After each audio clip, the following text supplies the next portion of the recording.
Kayang Besar High Court of Meghalaya mentah kesengi kabukan Tok Yau Chief Justice S. Banerjee, Undang Besar W. Dingdo, Undang Besar SS Tangkil. Kasim Besar halo kajing ujor, ya kajing trikam be anji ki coke factory ki badan pa West Castle District kamtam e apa Shalang. Kina ujor kila kendo bahakan ne ka coke factory kebas cutrai be an kam kena guna kajing yo jingbet. Lalap ru badon udoyong ubal syuti be an. Na ketika tanya ubal pai badi orang hakini ki factory.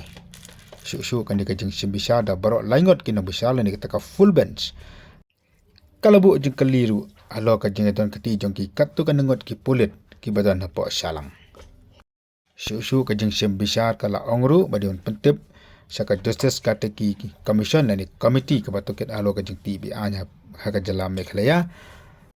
Hakaba an kontup langru ia kani kajing trikam be an jong kini ki coke factory namar ba udoyong bati be an. Ularong lani na penut kamru wat hakini ki factory.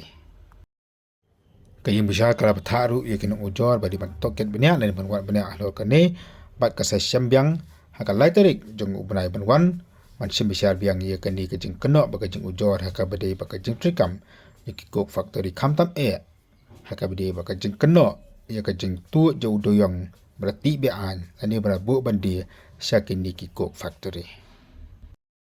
Laban kado hang ni bakani kamde kasin ka banengkong Kayang Besar jong kam Meghalaya kala Syam Besar halo kajing trikam be an ki coke factory hande kade ka bala Syam ru akini ki brai pat kesang ki bala lej namar banda kalyang sokar jala kasuhet nang kanya bakal pe yang kam ndai kat bahaka jing sisapat kam jul ong Kayang Besar.